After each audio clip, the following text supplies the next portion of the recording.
இந்த சமூகமே பணக்கார சமூகமாக மாற வேண்டும் என்றால் அது ஆள்பவர்களின் கைகளில் தான் இருக்கிறது. பகுத்தறிவு ரீதியாக இது சாத்தியமா? ஜனநாயகத்திற்கு ஏன் 2 கட்சிகள் தேவை? ஒரு கட்சியே போதாதா? 5 ஆண்டுகளில் நல்லாட்சி புரியாமல் கொடுமைகள் பல செய்தால் உடனே மக்கள் கொந்தளிப்பார்கள், வன்முறையில் இறங்கி விடுவார்கள். இந்த 5 ஆண்டுகளுக்கு ஏ என்ற கட்சி ஆட்சி செய்ததால் விளைந்த துன்பங்களிலிருந்து விடுதலை பெறுவதற்கு பி கட்சியை ஆதரிப்பார்கள். இவர்கள் நாங்கள் புனிதர்கள், நாங்கள் புத்தர்கள், நாங்கள் இயேசுநாதர்கள், நாங்கள் காமராஜர்கள் என்று சொல்லி மீண்டும் ஆட்சிக்கு வருவார்கள். வந்து இவர்களும் அதைவிட பன்மடங்கு தவறுகளை செய்வார்கள். ஐயோ, அந்த ஏ கட்சியை நாம கம்பேர் பண்ணும்போது பி கட்சி ரொம்ப மோசம்யா, இவனை அவனோட 100 மடங்கு செய்யறாங்க. மாற்று கட்சி இல்லை என்றால் மீண்டும் பி கட்சியினுடைய வீட்டுக்குள்ளே புகுந்து அனைத்து சொத்துக்களையும் கொண்டு வந்து அரசுரிமை ஆக்குவார்கள். அது நடக்கக்கூடாது என்பதற்காகத்தான் மீண்டும் ஏ கட்சி உயிர் பெறும். கென்னடி ஜெயிக்கப்பட்டார். காரணம் என்ன தெரியுமா உங்களுக்கு? கென்னடி தொலைக்காட்சியிலே மிக அற்புதமாக தோன்றினார், அழகாக தோன்றினார், அவருடைய பேச்சு மிக அற்புதமாக இருந்தது. நிக்சனுக்கு அவ்வளவு கம்பீரமாக தொலைக்காட்சியிலே தோன்றுவதற்கு அவருக்கு தெரியாததனால் தான் தோற்றார் என்றார். ஒரு மனிதன் நன்றாக பேச கற்றிருக்கலாம், அதனால் அவன் நன்றாக நிர்வாக திறமை படைத்திருப்பான் என்று சொல்ல முடியுமா? உங்கள் வாழ்க்கையில் விடை காண முடியாத கேள்விகளுக்கு விடை சொல்ல வருகிறார் The one and only Hattrick Success Astrologer in India.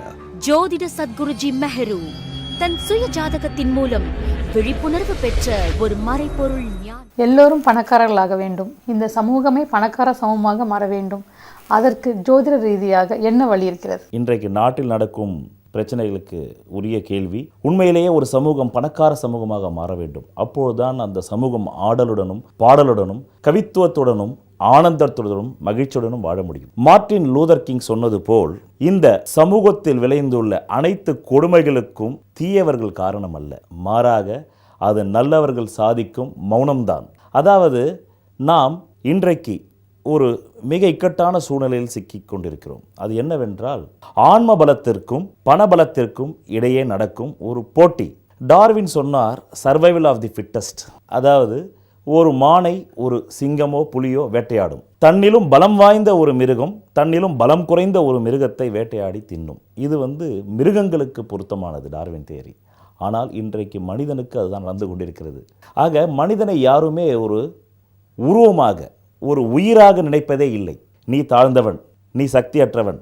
ஆனால் அவனுக்குள் ஒரு ஆன்மா இருக்கிறது, அவனுக்குள் ஒரு உயிர் இருக்கிறது, அவனுக்குள் ஒரு 6வது அறிவு இருக்கிறது என்பதை யாருமே இன்றைக்கு மதிப்பளிப்பதில்லை. உங்கள் கேள்வியே இந்த சமூகமே பணக்கார சமூகமாக மாற வேண்டும். இந்த சமூகமே பணக்கார சமூகமாக மாற வேண்டும் என்றால் அது நம் கையில் இல்லை, அது ஆள்பவர்களின் கைகளில் தான் இருக்கிறது, அது அரசாங்கத்தின் கைகளில் தான் இருக்கிறது. ஆக அரசாங்கம் நினைத்தால்தான் எந்த ஒரு சமூகமே பணக்கார சமூகமாக மாற முடியும். வெறுமனே ஜோதிட ரீதியாக நாம் சொல்லலாம், இந்த கிரகம் இந்த ஆண்டில் பயிற்சியானால் இந்த சமூகம் மிக அற்புதமான பணக்கார சமூகமாக மாறிவிடும் என்று. ஆனால் அதெல்லாம் வெறும் கற்பனை வார்த்தைகளாகத்தான் இருக்கும். அதாவது இன்றைக்கு நாம் நேர்கொண்டுள்ள ஒரு விஷயம் என்பது மக்களிடையே, பெருவாரியான மக்களிடையே இன்றைக்கு ஒரு கருத்து நிலவுகிறது, ஜனநாயகம்தான் அனைத்து பிரச்சனைகளுக்கும் தீர்வு சொல்லும் என்று. இன்றைக்கு பலமாக உலக நாடுகள் எங்கிலுமே ஜனநாயகம் ஜனநாயகம் ஜனநாயகம் ஜனநாயகம் ஜெயித்துவிட்டால் போதும், நாம் பணநாயகத்தை ஒழித்து விடலாம், எல்லோருக்கும் எல்லோரும் கிடைக்கும், எல்லோரும் இந்நாட்டு மன்னர்கள் என்று சொன்னார்கள். பகுத்தறிவு ரீதியாக இது சாத்தியமா? எல்லோருமே இந்நாட்டு மன்னர்களாக முடியுமா? ஆக முடியாது. ஆக இதனால்தான் கார்ல் மார்க்ஸ் போன்றவர்கள் தொழிலாளர் இனத்தின் சர்வாதிகாரத்தை ஆதரித்தார். ஏனென்றால் ஜனநாயகம் எந்த ஒரு பிரச்சனையும் நமக்கு தீர்வு செய்யவில்லை, மாறாக அது இன்னும் பல பிரச்சனைகளை உருவாக்கிவிட்டது. அதனால்தான் கார்ல் மார்க்ஸ் போன்றவர்கள் ஜனநாயகத்திற்கு எதிராக இருந்தார்கள். அவர்கள் கம்யூனிச தத்துவத்தை சொன்னார்கள். கம்யூனிசம் என்பது என்ன? எல்லோருக்கும் எல்லாவற்றையும் கொடுக்க வேண்டும். உலகத்தில் ஏழை பணக்காரனே இருக்கக்கூடாது. உன்னிடம் 100 கோடி இருக்கிறதா, அதை நீ 100 பேருக்கு கோடி கோடி என்று கொடுத்து விடு, ஒவ்வொரு மனிதனுக்கும் 1 கோடி கொடுத்து விடு. கொடுத்து விட்டால் அந்த ஊரிலே எல்லோரும் கோடீஸ்வரன் ஆகி விடுவார்கள். காரணம், ஜனநாயகம் எந்த பிரச்சனையும் தீர்க்கவில்லை. ஏனென்றால் ஜனநாயகம் என்பதே முதலில் எப்படி தேர்ந்தெடுக்கப்படுகிறது? மக்களால் ஓட்டு போட்டவர்கள் நம்மை ஆளுகிறார்களே தவிர மக்கள் நம்மளை ஆளவில்லை. நன்றாக புரிந்து கொள்ள வேண்டும். எப்போதுமே வார்த்தைகள், மொழிக்கென்று ஒரு விஞ்ஞானம் உண்டு. மொழிக்கென்று ஒரு விஞ்ஞானம் என்றால் எதற்காக பேச்சு கலை வருகிறது என்றாலே உண்மையை மறைப்பதற்குத்தான். பேச்சுக்கலை என்பதே உண்மையை ஒடுக்குவதற்குத்தான். நீங்கள் ஒருவரிடம் அதிகமாக பேசுகிறீர்கள் என்றால் நீங்கள் அவரை அவாய்ட் செய்கிறீர்கள் என்று அர்த்தம். அவரிடம் நீங்கள் நெருக்கம் கொள்ள விரும்பவில்லை என்று அர்த்தம். கண்ணோடு கண் நோக்கினான் என்று தான் சொன்னான் காதலுக்கு. வாயோடு வாடு பேசினான், வாயோடு வாய் பேசினான் என்று சொன்னானா? இல்லை. அதாவது பேச்சு சாதிக்காததை மௌனம் சாதித்துவிடும். மௌனமே சம்மதத்திற்கு அறிகுறி என்பார்கள். ஒரு பெண் பார்க்கும் வீட்டிலே போய் நீங்கள் கேளுங்கள், ஏம்மா உனக்கு அந்த பையனை பிடிச்சிருக்கான்னு கேளுங்கள். அந்த பெண் வாய் திறந்து சொல்ல மாட்டார். இன்றைய பெண் அல்ல, ஒரு 40 ஆண்டுகளுக்கு முன் உண்ட பெண். அந்த பெண் மௌனமாக இருந்தால் பெற்றோர்கள் புரிந்து கொள்வார்கள். மௌனம் சம்மதத்துக்கு அறிகுறிங்க, அந்த பொண்ணு மௌனங்க அப்படின்னா பிடிச்சிருச்சுன்னு அர்த்தம். ஆனால் இன்றைக்கு நாம் என்ன நினைக்கிறோம்? ஜனநாயகம் எல்லா பிரச்சனையும் தீர்த்து விடும் நினைக்கிறோம். ஆனால் தீர்த்து விட்டதா? நம் இந்தியா 1947 சுதந்திரம் பெற்று இன்று வரையிலும் 60 ஆண்டுகளை கடந்து விட்டோம். ஆனால் எந்த ஒரு பிரச்சனையும் ஜனநாயகம் தீர்க்கவில்லை. மாறாக அது பல புதிய பிரச்சனைகளும் கிளப்பிவிட்டது.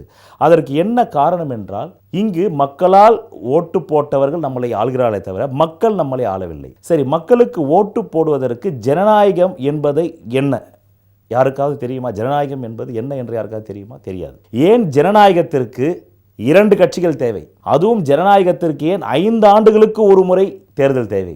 இதை எல்லாமே மிக அற்புதமான உளவியல் நிபுணர்களை ஆலோசித்து கையாண்ட முறை. ஏனென்றால் ஒரு மனிதனுடைய நினைவாற்றல் என்பது 5 ஆண்டுகள் வரையில் தான் இருக்கும். அதற்கு மேல் அவனுக்கு நினைவாற்றல் மாறும். அதாவது ஒரு பழித்தீர்க்கும் உணர்வு ஒருவரிடம் இருக்கிறது என்றால், அவன் ஒருவனை பழித்தீர்க்க வேண்டும் என்றால் 5 ஆண்டுகள் வரையில் பழித்தீர்க்கும் உணர்வோடே வாழ்வான்.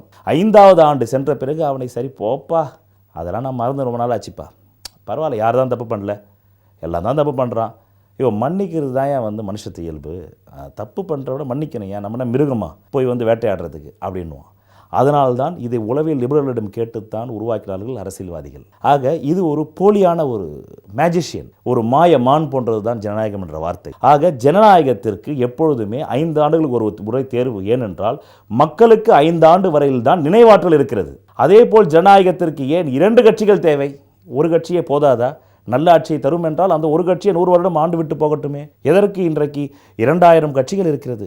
7 கோடி பேர் வாழும் இந்த தமிழகத்திலே இன்றைக்கு 2000 கட்சிகள் இருக்கிறது. எதற்காக 2000 கட்சிகள்? ஆரம்பத்தில் 2 கட்சிகள் என்று இருந்தது. ஏன் 2 கட்சிகளோடு ஏன் ஒரு கட்சி போதாதா? நல்ல ஆட்சி தரும் என்றால் ஒரு கட்சி போதாதா? ஒரு அரசாங்க ஊழியன் வருகிறான், அவன் 60 ஆண்டுகளும் படியில் இருக்கிறானே தவிர அவனுக்கு 5 ஆண்டுகளுக்கு ஒரு முறை அவனை டிஸ்மிஸ் செய்கிறார்களா? இப்போது ஒரு மருத்துவ டீன் என்றால் அந்த மருத்துவ டீனை அந்த மருத்துவக் கழகம் சாகும் முறையில் அவன் டீன் தானே. அதே போல் ஒரு IAS அதிகாரி என்றால் அவர் சாகும் முறை IAS அதிகாரி தானே. இல்லை, நீங்கள் 5 ஆண்டுகளுக்கு ஒரு முறை IAS அதிகாரி மாற்ற வேண்டும், பிறகு அவர்களுக்கு பணி நியமனம் செய்யக்கூடாது. அப்படி இல்லையே. நல்லாட்சியை ஒரு அரசாங்கம் தரும் என்றால் அது பிறப்பிலிருந்து இறப்பு வரையிலும் இருக்கலாமே, தவறொன்றும் இல்லையே. அதே போல் ஏன் ஜனநாயகத்திற்கு 2 கட்சிகள் என்றால் இவை எல்லாமே உளவியல் நிபுணர்களை கேட்டு ஆலோசித்து செய்த விஷயங்கள். A-B என்ற 2 கட்சிகள் வேண்டும். ஏன் A-B வேண்டும் என்றால், இந்த A என்ற கட்சி 5 ஆண்டுகளில் நல்லாட்சி புரியாமல் கொடுமைகள் பல செய்தால் உடனே மக்கள் கொந்தளிப்பார்கள். அவர்களை புறக்கணிப்பதற்கு B கட்சி வேண்டும், அவர்கள் கோபத்தை காட்டுவதற்கு B கட்சி வேண்டும். அப்படி B கட்சி இல்லை என்றால் இவர்களே வன்முறையில் இறங்கி விடுவார்கள். அவர்கள் வீட்டுக்குள்ளேயே போய் அடித்து உதைத்து விடுவார்கள். அப்படி அடித்து உதைத்து விட்டால் அந்த கட்சி தலைவனும் அந்த குடும்பமும் பாதிக்கப்படக்கூடாது. அதற்காகத்தான் B கட்சி உருவாக்கினார்கள். நாங்கள் தவறு செய்தோம் என்று நீங்கள் நினைத்தால் மக்களே எங்களை புறக்கணித்து விட்டு B கட்சிக்கு ஓட்டு போடுங்கள். ஆனால் மீண்டும் நாங்கள் கொள்ளையடித்த பணத்தை நீங்கள் எடுப்பதற்கு எந்த உரிமையும் இல்லை. நாங்கள் செய்த தவறை தண்டிப்பதற்கு உங்களுக்கு எந்த உரிமையும் இல்லை. நாங்கள் கோடான கோடி தவறுகள் செய்திருக்கலாம். அந்த கோபத்தை நீங்கள் வெளிப்படுத்துவதற்கு ஒரு வழியை நாங்கள் உருவாக்கி இருக்கிறோம். அதுதான் B கட்சி. இல்லை என்றால் நீங்கள் என்னை வீடு பூந்து அடிப்பீர்கள் என்பது எங்களுக்கு தெரியும். அதனால்தான் நாங்கள் B கட்சி உருவாக்கினோம். அதனால்தான் B கட்சி. மேலும் மக்களுக்கு 5 ஆண்டுக்கு ஒரு முறை ஞாபக மறதி வந்துவிடும் என்பது உளவியல் ரீதியான உண்மை, விஞ்ஞான ரீதியான உண்மை. உடனே இவர்கள் என்ன செய்வார்கள்? இந்த 5 ஆண்டுகளுக்கு A என்ற கட்சி ஆட்சி செய்ததால் விளைந்த துன்பங்களிலிருந்து விடுதலை பெறுவதற்கு B கட்சியை ஆதரிப்பார்கள். இவர்கள் நாங்கள் புனிதர்கள், நாங்கள் புத்தர்கள், நாங்கள் மகான்கள், நாங்கள் இயேசுநாதர்கள், நாங்கள் காமராஜர்கள் என்று சொல்லி மீண்டும் ஆட்சிக்கு வருவார்கள். இவர்களும் அதைவிட பன்மடங்கு தவறுகளை செய்வார்கள். உடனே மக்களுக்கு இதைவிட வெகுண்டு எழுவார்கள். ஐயோ, அந்த A கட்சியை நாம் கம்பேர் பண்ணும்போது B கட்சி ரொம்ப மோசம்யா, அவனோட 100 மடங்கு செய்கிறாம. உடனே மீண்டும் கோபம் வரும். உடனே இவருடைய கோபத்தை மாற்று கட்சி இல்லை என்றால் மீண்டும் B கட்சியினுடைய வீட்டுக்குள்ளே புகுந்து அனைத்து சொத்துக்களையும் கொண்டு அரசுரிமை ஆக்குவார்கள். அது நடக்கக்கூடாது என்பதற்காகத்தான் மீண்டும் A கட்சி உயிர் பெறும். ஏற்கனவே இவர்கள் 5 ஆண்டுக்கு ஒரு முறை தான் ஞாபக சக்தி இருப்பதால் அந்த A கட்சி ஆல்ரெடி அவங்க மாபெரும் தவறுகள் செய்ததால் தான் இவர்கள் B கட்சி ஆதரித்தார்கள். ஆனால் இப்போ B கட்சியும் அதே தவறை செய்வதும் போது மீண்டும் கோபம் அதே பாவிகள் மீண்டும் புனிதர்களாக மாறுகிறார்கள். இதுதான் ஜனநாயகத்தினுடைய சித்து வேலை. ஆக இந்த சித்து வேலை தொடர்ந்து உலகமெங்கிலும் 60 ஆண்டுகளாக நடந்து கொண்டிருக்கிறது. அதனால தான் இந்த உலகத்திலே இன்னும் நீங்கள் கேட்ட கேள்வியான இந்த சமூகமே பணக்கார சமூகமாக மாறாமல் இருக்கிறது. இருப்பதெல்லாம் ஒருவனிடமே இருக்கிறது. இருப்பதெல்லாமே ஒருவனிடமே இருக்கிறது. ஏன் ஒருவனிடமே இருக்கிறது?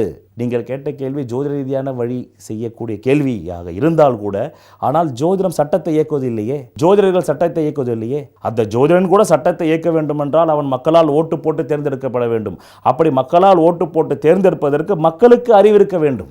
நான் மக்களை குறை சொல்லவில்லை, மக்கள் அறிவாளிகள் அல்ல என்று நான் சொல்லவில்லை. பாமர மக்களை சாதாரண நியாயமற்ற காரணங்களை சொல்லி ஏமாற்றிவிடலாம். உதாரணத்திற்கு கென்னடியுடன் நிக்சன் போட்டியிட்டார். ஆனால் நிக்சன் தோற்கடிக்கப்பட்டார், கென்னடி ஜெயிக்கப்பட்டார். அதற்கு மன இயல் நிபுணர்கள் சொன்ன காரணம் என்ன தெரியுமா உங்களுக்கு? கென்னடி தொலைக்காட்சியிலே மிக அற்புதமாக தோன்றினார், அழகாக தோன்றினார், அவருடைய பேச்சு மிக அற்புதமாக இருந்தது. நிக்சனுக்கு அவ்வளவு கம்பீரமாக தொலைக்காட்சியிலே தோன்றுவதற்கு அவருக்கு தெரியாததனால்தான் தோற்றார் என்றார். இதெல்லாமா ஒரு காரணம்? ஒரு மனிதன் நன்றாக பேச கற்றிருக்கலாம், அதனால் அவன் நன்றாக நிர்வாக திறமை படைத்திருப்பான் என்று சொல்ல முடியுமா? அதே போல் ஒரு மனிதன் நன்றாக 1 மணி நேரம் இல்லை 10 மணி நேரம் கூட அவன் மூச்சு விடாமல் பேச முடியும். ஆனால் அதற்காக அவன் ஒரு அறுவை சிகிச்சை நிபுணனாக இருப்பான் என்று சொல்ல முடியுமா? அவன் ஒரு நிதித்துறையிலே நிபுணத்துவம் மிகுந்தவனாக இருப்பான் என்று சொல்ல முடியுமா? சொல்ல முடியாது. ஆனால் அரசியல்வாதிகள் பேச்சில் தானே கவர்கிறார்கள். ஒரு சிறந்த பேச்சாளனாக இருந்தால் நீ ஒரு சிறந்த அறிவாளியாக வரலாம் என்பதுதானே இன்று நடைமுறையாகிவிட்டது. நான் சிறந்த பேச்சாளன் என்பதால் எனக்கு யாராவது டாக்டர் பட்டம் தருவார்களா? அப்படி டாக்டர் பட்டம் கொடுத்தால் அதை வைத்து நான் மருத்துவம் பார்க்க முடியுமா? நான் சொல்லும் டாக்டர் பட்டம் என்பது கௌரவ டாக்டர் பட்டம் அல்ல.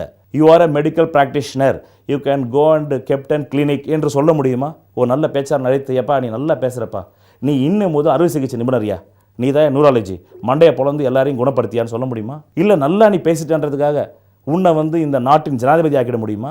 சில பேருக்கு நல்லா பேச தெரியும், அவர்கள் நல்ல பேச்சாளர், அதோடு நிறுத்திக்கணும். நாம் என்ன பண்ணுறோன்னா, ஒரு துறையில் அவங்க நிபுணத்துவம் பெற்றதால் மாத்திரமே அவர்கள் வேறொரு துறைக்கும் தகுதியுடையவர்கள் என்று நம்பி விடுகிறோம். காரணம், நாம் மக்களுக்கு ஜனநாயகத்தை பற்றி கற்றுத்தரவில்லை.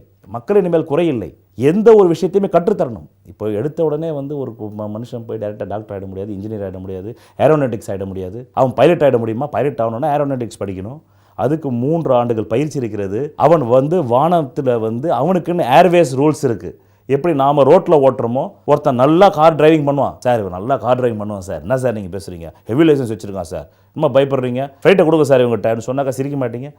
அவன் படித்தது டிரைவிங்யா, ரோடு தரை வாகனங்களில் தான் அவன் சான்றிதழ் பெற்றுக்கிறான். ஆனால் வான ஊர்தியை ஓட்ட வேண்டும் என்றால் வான ஊர்தி சான்றிதழ் பெற வேண்டும், அதற்கு பயிற்சி வேண்டும். அதே போல் நாம் இதுவரையில் நடந்துள்ள அரசாங்கங்கள் எல்லாமே நாம் எல்லா விதமான அரசாங்கங்களை வாழ்ந்து பார்த்து விட்டோம். அதனுடைய கடைசி தான் ஜனநாயகம். இதுவரையில் நாம் முதலில் நாம் பிரபுக்கள் ஆட்சியில் வாழ்ந்தோம், அதன் பிறகு நாம் நகர ஜனநாயக ஆட்சியிலே வாழ்ந்தோம், அதற்கு பிறகு நாம் குறுநிலை மன்னர்கள் ஆட்சியில் வாழ்ந்தோம், அதன் பிறகு நாம் மன்னராட்சியிலே வாழ்ந்தோம். ஆனால் அதற்கு பிறகுதான் ஜனநாயகம். எல்லோரும் இந்நாட்டு மன்னர்கள், மக்களால் தேர்ந்த மக்கள் தீர்ப்பே மகேசன் தீர்ப்பு என்றெல்லாம் நம்மை சொல்லி நம்ப வைத்துத்தான் ஜனநாயகத்தை கொண்டு வந்தார்கள். ஆனால் இன்றைக்கு ஜனநாயகத்தில் மக்கள் ஆளுகிறார்கள், மக்கள் ஆளவே இல்லை. இன்றைக்கு இந்தியாவில் 100 கோடி பேர் இருக்கிறார்கள். 100 கோடி பேர் இந்த நாட்டை ஆள முடியுமா?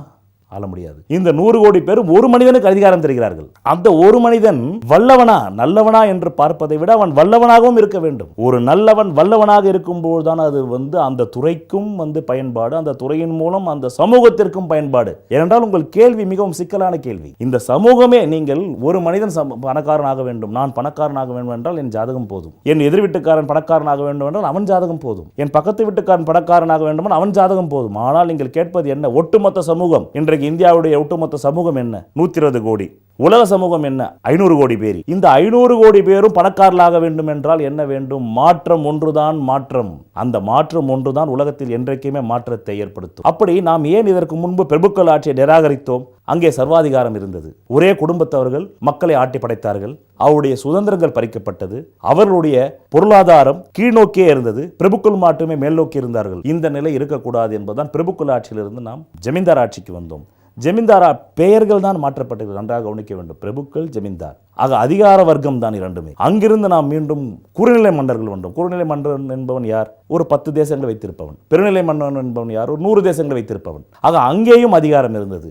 இந்த அதிகாரத்தினால் ஏழைகள் ஏழைகளாகவே இருக்கிறார்கள், பணக்காரர்களாக மேலும் பணக்காரர்களாகி கொண்டே போகிறார்கள். அப்பொழுது என்ன ஆகிறது என்றால் இந்த சமூகமே ஒரு நோய் கொண்ட சமூகமாக இருக்கிறது. நாம் எல்லாமே ஏட்டு சுரக்காய் கூட்டில் உதவாது என்பார்கள். எல்லோரும் இந்நாட்டு மன்னர் என்று சொல்லிவிட்டதால் மாத்திரமே ஒரு சாதாரண விவசாயி மன்னனாக முடியுமா? பாவம், அவனுக்கு என்ன வேண்டும்? அவன் பெண் கல்யாணத்தை கூட நடத்த முடியாது. அப்படி இருக்கும்போது அவன் எப்படி மன்னனாவான்? மன்னனாவீர்கள் என்று சொல்லியே நம்ம 60 ஆண்டுகள் கொண்டு வந்து விட்டார்கள். ஆனால் நாம் மன்னனாகவில்லை, பிச்சைக்காரனாக தான் ஆகி கொண்டிருக்கிறோம். ஆக மனிதர்களை பிரித்து வைப்பதற்காக தான் பேச்சுக்கலை வளர்க்கப்பட்டது. உங்களுக்கு அதாவது இதற்காக நான் ஒரு சிறு கதை சொல்ல வேண்டும். என்ன கதை என்றால் அது அற்புதமான ஒரு ஜென் கதை. அதாவது ஒரு மந்திரவாதி ஒரு பெருந்த காட்டிலே இருந்தார். அந்த காட்டிலே அவனிடம் 500 ஆடுகள் இருந்தது. ஒவ்வொரு ஆடுகளையும் அவன் ஒவ்வொரு நாள் வெட்டி தன்னுடைய உணவுக்கு இரையாக்கினான். 100 ஆடுகளுக்கு மேல் வெட்டும் போது ஆடுகள் எல்லாம் பயந்து நடுங்கின. என்னடா இவன் திடீர்னு ஒவ்வொரு நாளும் பிடிச்ச நம்மளை வெட்டானே, நமக்கு இதே கதி தான் வரும்னு பல ஆடுகள் தப்பித்து ஓட பார்த்தன. அவ்வளவு பெரு காட்டிலே அவன் தினமும் தப்பித்து போன ஆடுகளை கண்டுபிடித்து கொண்டு வருவதற்கு மிகுந்த சிரமப்பட்டான். உடனே அவன் அற்புதமாக ஒரு மனோவசியத்தை கண்டுபிடித்தான்.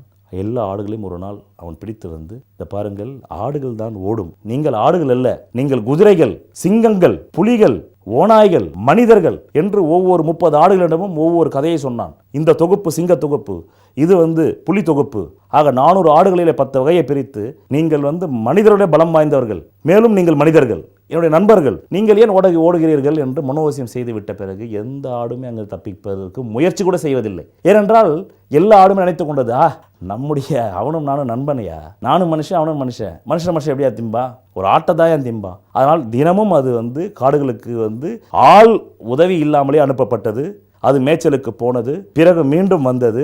எந்த சிரமமும் இந்த மந்திரவாதிக்கிடம் இல்லை. கிட்டத்தட்ட ஒரு ஆண்டுக்குள் 500 ஆடுகளுமே அவன் இரையாகிவிட்டான். இப்படித்தான் ஜனநாயகம் என்ற ஒரு வார்த்தையை மனிதர்களுக்கு மனோவசியம் செய்து வைத்திருக்கிறார்கள் சில தந்திரவாதிகள். அந்த தந்திரவாதிகள் ஏன் அதை செய்து வைத்திருக்கிறார் என்றால், அவர்கள் காலங்காலமாக பிரபுக்களாக இருந்தவர்களுக்குத்தான் ப்ரமோஷன் கொடுத்து அவர்களை இந்த சமூகம் ஜமீன்தாரர்களாக்கியது. அதே ஜமீன்தாரர்களாக இருந்தவர்கள் தான் ப்ரமோஷன் பெற்று குறுநிலை மன்னர்களானார்கள். அதே குறுநிலை மன்னர்களாக இருந்த மனிதர்கள் தான் ப்ரமோஷன் பெற்று மன்னராட்சிக்கு வந்தார்கள். அதே மன்னர்களாக இருந்தவர்கள் தான் இன்றைக்கு ப்ரமோஷன் பெற்று ஜனநாயகத்திலே ஆளும் சக்தி படைத்தவர்களாக இருக்கிறார்கள். எல்லாமே பெயர்கள் தான் மாற்றப்பட்டிருக்கிறது, ஆனால் மனிதர்கள் அதே மனிதர்கள் தான். ஆக இந்த நிலை மாறி சமூகமே பணக்கார சமூகமாக ஒரே உலக அரசு வர வேண்டும். அப்போதுதான் நாம் போர்களை நிறுத்த முடியும். ஒரு சமூகம் பணக்கார சமூகமாக ஆக வேண்டும் என்றால் முதலில் உழைக்க வேண்டும். இன்றைக்கு ஒரு சராசரி குடும்பத்தில் ஒரு ஆளை எடுத்துக்கொள்ளுங்கள். ஒரு சின்ன சண்டை, ஒரு அப்பார்ட்மெண்ட் சண்டை என்றால் கூட அந்த மனைவி சொல்லுவாங்க, நமக்கு நிறைய வேலை இருக்குங்க, நீங்கள் போய் அடிச்சிட்டிங்கன்னா உள்ளே போவீங்க, சண்டை கேஸில் போடுவாங்க, அப்புறமா கோர்ட்டு கீட்னு அலைக்கழிப்பாங்க, நாளைக்கு நம்ம பையனுக்கு அது எக்ஸாமு, அதுக்கப்புறம் பணம் கட்டணும், இப்போ ஏப்ரல் மே வந்துருச்சு, எல்லா ஸ்கூல்லையும் 50,000 60,000 கேட்குறாங்க, நீங்கள் உள்ளே போட்டிங்கன்னா அந்த 50,000 யார் கட்டுவாங்க? அதுக்காகவே நம்ம சண்டைகளை தவிர்த்துக்கிட்டு இருக்கோம். இல்லைன்னா எல்லாருக்குமே சண்டை போட தெரியும், யாரும் இங்கே குழைகள் இல்லை, எல்லாருமே வீரம் பொருந்தியவர்கள் தான். ஆனால் அவனுக்கு பிரச்சனை என்னன்னா, அவனுடைய வேலை பாதிக்கப்படும். சண்டைகளிலும் போர்களிலும் மனிதர்கள் அழிந்து விட்டால் பிறகு எங்கே உங்கள் கேள்வி பலிக்கும்? சமூகம் எங்கே பணக்கார சமூகமாகும்? ஒரு வீடு நன்றாக இருக்க வேண்டும் என்றாலே சண்டையை தவிர்க்கப்படுகிறது. அப்படி என்றால் ஒரு நாடு வளம் பெற வேண்டும் என்றால், ஒரு வீடு வளம் பெற வேண்டும் என்றாலே 60 ஆண்டுகள் 70 ஆண்டுகளில் அவனுக்கு ஒரு கேஸ் இருக்கக்கூடாது. அப்போ தான் அவனுடைய பாஸ்போர்ட் செல்லும். அப்போ தான் அவன் அரசு பணியாளர் பதவிக்கு அவன் தேர்ந்தெடுக்க முடியும். நாளைக்கு அவன் அரசியலுக்கு போனோம்னாலும் அவன் பேரில் ஊழல் புகார் இருக்கக்கூடாது. ஆனால் நாடுகள் மற்றும் மக்களை கொன்று குவிக்கிறது. இவையெல்லாம் நிறுத்தப்பட வேண்டும். உங்களுடைய கேள்வி, சமூகமே பணக்கார சமூகம் மாற வேண்டும் என்றால், ஜனநாயகம் என்பது வெறும் ஏட்டில் இருக்கிறது. அது ஏட்டு சுரக்காய், கூட்டுக்கு உதவவில்லை. இனிமேல் கூட்டுக்கு உதவ வேண்டும் என்று விரும்புபவர்களுக்கு தகுதியாட்சி தான் தேவை. தகுதியாட்சி என்பது தகுதியானவர்கள் மாத்திரமே ஓட்டளிக்க வேண்டும். வெறுமனே 18 வயது பூர்த்தியாகிவிட்ட ஒரு இளைஞனுக்கு என்ன தெரியும்? அவனுக்கு வேலண்டைன்ஸ் டே கொண்டாட தான் தெரியும். வேற என்ன தெரியும்? அவனை நான் தவறு சொல்லவில்லை. அந்தந்த பருவத்தில் அதை அனுபவிக்க வேண்டும். நானும் அதை அனுபவித்தே வந்திருக்கிறேன், நாமும் அதை அனுபவித்திருக்கிறோம். 18 வயசு தாண்டாமல் எந்த ஜோதிடனும் வர முடியாது, எந்த ஞானியும் வர முடியாது. ஒரு ஞானியாக இருந்தாலும் 18 வயசில் அவனுக்கு என்ன நடக்குமோ அதுதான் நடக்கும். உடனடியே அவனுக்கு ஔவையார் மாதிரி அவர் ஞானி ஆயிட்டாருங்கன்றதுக்காக இயற்கை மாறுபாடு 18 வயசுலேயே வெல்ல முடி வருமா? நீ ஞானம் 18 வயசில் பெற்றால் கூட வெல்ல முடி வராது. ஆக எல்லோரும் அந்தந்த பருவத்துக்குரிய அறிவை தான் பெற்றிருக்க முடியும். அதனால் நாம் ஜனநாயகம் என்ற பெயரில் 18 வயது இளைஞர்களுக்கு முதல் 21 வயது இருந்தது. இந்த அரசியல்வாதிகள் பார்த்தார்கள், என்னடா இது 21 வயது என்றால் நமக்கு ஓட் பேங்க் வராதே என்று அதை 18 ஆக்கினார்கள். போகின்ற போகை பார்த்தால் 10ஆம் கிளாஸ் படித்து விட்டாலே ஓட்டளிக்கலாம் என்பார்கள். இதனால் யாருக்கு லாபம்? அரசியல்வாதிகளுக்கு லாபம். மக்களுக்கு என்ன லாபம்? ஒரு மனிதனுடைய வாழ்க்கையிலே 30 கடந்தால்தான் அவனுக்கு அனுபவமே வருகிறது. 30லிருந்து 40க்குள் தான் ஒரு மனிதன் ஓரளவுக்கு தான், அது கூட ஒரு 2-3% பேர் தான் பக்குவம் அடைகிறார்கள். பல பேர்கள் 40-50 கடந்தும் பக்குவம் அடைவதில்லை, அது வேறு. ஆக வெறும் வயதை மாத்திரம் வைத்துக்கொண்டு கொண்டு ஓட்டு போடுவதற்கு தகுதி என்று சொல்லிவிட முடியாது. ஏனென்றால் கடந்த காலத்திலே அப்படி ஜனநாயகம் வென்றிருந்தால் இன்றைக்கு இத்தனை ஏழைகள் இருக்க வேண்டிய அவசியம் இல்லை. ஏன் இந்த நாட்டிலே இத்தனை ஏழைகள், ஏன் இந்த நாட்டிலே இத்தனை பட்டினிச்சாவுகள்? ஆக இந்த நிலை மாற வேண்டும் என்றால் மெரிட்டோக்ரசி வேண்டும். நாம் டெமோக்ரட்டிஸில் வாழ்ந்து பார்த்து விட்டோம். பிரபுக்கள் ஆட்சி, ஜமீன்தார் ஆட்சி, குறுநிலை மன்னராட்சி, மன்னராட்சி, பிறகு ஜனநாயக ஆட்சி. இந்த ஐந்திலுமே நீங்கள் கேட்ட கேள்வி பலிக்கவில்லை. இந்த ஐந்திலுமே இந்த சமூகம் பணக்கார சமூகமாக மாற வேண்டும் என்றுதான் நாம் ஒவ்வொரு ஆட்சியையும் மாற்றி பார்த்தோம். மாற்றம் ஒன்று மட்டுமே மாற்றம் இல்லாதது. ஆனால் இந்த 5 ஆட்சிகளும் நமக்கு மாற்றத்தை தரவில்லை. ஆக அடுத்தபடியாக 6வது மாற்றம், நாம் தகுதி ஆட்சிக்கு செல்ல வேண்டும். தகுதி ஆட்சி என்பது என்ன? தகுதியானவர்கள் மாத்திரமே தகுதியான துறைக்கான அமைச்சரை தேர்ந்தெடுக்க வேண்டும். ஒரு உதாரணத்திற்கு சுகாதாரத்துறை அமைச்சர் என்றால் அவர்கள் நன்றாக முதுகலை பட்டம் பெற்றவர்களாக இருக்க வேண்டும். அவர்கள் மருத்துவத்துறையில் நிபுணத்துவர்களாக இருக்க வேண்டும். அந்த குழுவே அந்த அமைச்சரை தேர்ந்தெடுக்க வேண்டும். பொறியியல் துறை வல்லுநர்கள் மாத்திரமே பொறியியல் துறை அமைச்சரை தேர்ந்தெடுக்க வேண்டும். காவல்துறையில் பயிற்சி பெற்றவர்களும் IPSகளும் மாத்திரமே காவல்துறை அமைச்சரை தேர்ந்தெடுக்க வேண்டும். நிதித்துறையிலே நிபுணத்துவம் பெற்றவர்கள் மாத்திரமே நிதித்துறை அமைச்சரை தேர்ந்தெடுக்க வேண்டும். இப்படி தமிழகத்திலே மட்டுமல்ல, இங்கே சென்ட்ரலிலும் சரி, ஸ்டேட்டிலும் சரி, மத்தியிலும் சரி, மாநிலத்திலும் சரி 27 துறைகள் உண்டு. அந்த 27 இலாக்காக்களிலுமே 27 வகையான நிபுணத்துவம் பெற்ற மக்களால் தேர்ந்தெடுக்கப்படும் நபர்கள் ஆட்சி செலுத்த வேண்டும். அப்படி செலுத்துபவர்கள் ஊழல் மிகுந்தவர்களா, ஊழல் மிகாதவர்களா என்பதை கண்காணிப்பதற்கு சமூக ஆர்வலர்களை தேர்ந்தெடுத்து ஒரு குழு அமைக்கப்பட வேண்டும். அதற்காகத்தான் இன்றைக்கு அண்ணா ஹசாரே அவர்கள் கூட லோக்பால் வர வேண்டும் என்கிறார்கள். லோக் என்றால் வட இந்தியாவிலே ஹிந்தி என்ற மொழியிலே அதற்கு மக்கள் என்று பெயர், பால் என்றால் மன்றம் என்று பெயர், லோக்பால் என்றால் மக்கள் மன்றம் என்று பெயர். ஆக இந்த மக்கள் மன்றம் என்பது மக்களும் சமூக ஆர்வலர்களும் சேர்ந்து கலந்தாலோசிக்கப்பட்டு தண்டனையை வழங்கும் அதிகாரம் லோக்பாலுக்கும் கிடையாது, எந்த மக்கள் மன்றத்துக்கும் கிடையாது. இது ஒரு கவுன்சில் மாதிரி தான். இப்போ ப்ரொடியூசர் கவுன்சில், FEFC, அப்புறமா ஒரு தொழிற்சங்கம் போல தான். இது போய் பரிசீலித்து உண்மை குற்றவாளி கண்டுபிடித்து நம்ம இந்தியன் ஜுடிஷியல் கிட்ட ஒப்படைப்பு. ஆக ஜனாதிபதிக்கு, ஆக நம்முடைய நீதிபதிகளுக்கு மாத்திரமே தண்டிக்கும் உரிமை இருக்கிறது. ஆனால் இது பரிந்துரைக்கலாம். இவன் குற்றவாளி, இவன் குற்றம் செய்ததுக்கான ஆதாரங்கள் கையில் இருக்கிறது, பாருங்கள், பேப்பருனும் ஆதாரங்கள் இருக்கிறது என்று ஆதாரங்களை சமர்ப்பிக்க முடியும். ஆக நீங்கள் கேட்ட கேள்வி, இந்த சமூகமே பணக்கார சமூகமாக மாற வேண்டும் என்றால் நாம் கடந்த காலங்களில் எல்லாம் வாழ்ந்து பார்த்த அனைத்து ஆட்சி முறைகளும் நடக்கவில்லை. ஜனநாயக முறையில் இன்னும் படுமோசமாகிவிட்டது. மன்னராட்சி காலத்திலே ஜாதி சண்டைகள் இல்லை, ஆனால் இன்றைக்கு ஜாதி சண்டை வந்து விட்டது. ஆக நீங்கள் எந்த ஒரு ஆட்சிக்கு போனாலுமே நயவஞ்சக்காரர்கள் மிகுந்த விழிப்புணர்வோடு தங்களுக்கு சாதகமான பாதையில் வகுத்துக் கொள்வார்கள். மன்னராட்சி காலத்தில் ஒருவனே ஆண்டான், அங்கு தேர்தல் இல்லை, அதனால் ஜாதி சண்டை வரவில்லை. எப்போது ஜனநாயகம் வந்ததோ மக்கள் ஜாதியின் பால் பிரித்து வித்தார்கள். நீ இந்த ஜாதி மக்கள் போட்டு ஓட்டு போடுங்கள் என்றால் அந்த ஜாதி மக்களுக்கு அவர் நன்மை செய்கிறார்களா? ஒரு உதாரணத்திற்கு, எந்த ஜாதி மக்களுக்காக ஓட்டு போட்டாலும் அந்த ஜாதி மக்களுக்கு மாத்திரம் என்ன போய் ஒரு நாட்டாங்கடையில் போயோ இல்லை ஒரு சாதாரண கிராசரி ஷாப்பில் போய் ஒரு பொருளை வாங்கினால் அவனுக்கு மட்டும் கோல்கேட் பேஸ்ட் 10 ரூபாய்க்கு தருகிறார்கள், அவனுக்கும் 100 ரூபாய் தான். இல்லைப்பா நான் என் ஜாதிக்காரன் ஓட்டு போட்டிருக்கேன்பா, எனக்கு 1 ரூபாய் கொடுப்பா கோல்கேட் பேஸ்ட்னா கொடுத்துருவாங்களா? ஆக விலைவாசி ஏற்றப்பட்டால் அது அனைத்து ஜாதிக்குமே பொருந்தும். போர் வந்தால் அனைத்து ஜாதியருமே மடிவார்கள். என்னை பொறுத்தவர்களும் மனித ஜாதி என்ற ஒரே ஒரு ஜாதியை தவிர வேறு எந்த ஜாதியும் இல்லை. மிருகங்களுக்குள் ஜாதி இல்லை, பறவையினங்களுக்குள் ஜாதி இல்லை. அவை பறவை இனம் தான் சொல்கிறோமே தவிர இது இந்த பறவை இனம், அது அந்த பறவை இனம் என்று சொல்வதில்லை. ஆக உயிரினம், நாம் எல்லாமே உயிரினம். ஆக உங்கள் கேள்வியான இந்த சமூகமே பணக்கார சமூகம் வர வேண்டும் என்றால் அதற்கு அரசியல் ரீதியான மாற்றம் வர வேண்டும். அந்த மாற்றம் ஜனநாயகத்தை விட மேலானது ஒரு அரசாங்கமாக இருக்க வேண்டும். அது தகுதி அரசாங்கமாக இருக்கு. தகுதியான மக்களால் தேர்ந்தெடுக்கப்படுவர்கள் இந்த நாட்டை ஆளும்போது நமக்கு பிரச்சனை இல்லை. அவர்களுக்கு தெரியும் எதை பயன்படுத்த வேண்டும், எதை பயன்படுத்தக்கூடாது என்று. ஆனால் இன்றைக்கு நாம் அப்படி இல்லை. தச்சு வேலை செய்பவனை நாம் அமைச்சராக்குகிறோம், தச்சு வேலை செய்தவனை தச்சு வேலை துறைக்கான அமைச்சராக்கலாமே தவிர அவனை கொண்டு போய் விமான ஊர்தி அமைச்சராக மாற்றுகிறோம். அவனுக்கு எப்படி தெரியும்? ஒரு தச்சு வேலை தெரிந்தவனுக்கு தச்சுத்துறையில் தேர்ச்சி இருக்கும், அந்த இலாக்காவிற்கு அவனை அமைச்சராக்கலாமே தவிர அவனை கொண்டு போய் நாம் எப்படி பால்வளத்துறைக்கு போட முடியும்? ஆக தகுதியாட்சி என்பது அந்தந்த வேலைகளுக்கு உரியவர்களை அந்தந்த வேலை நிபுணத்துவம் பெற்றவர்களால் தேர்ந்தெடுக்கப்பட வேண்டும். வெறும் 18 வயதோ 21 வயதோ ஒரு மனிதனால் ஒருவனை தேர்ந்தெடுக்கும் திறனற்றவன். ஆக இனி வரும் காலங்களில் இந்த சமூகமே பணக்கார சமூகமாக வாழ வேண்டும் என்றால் அதற்கு மெரிட்டோக்ரசி என்கின்ற தகுதியாட்சி அமைக்கப்பட வேண்டும்.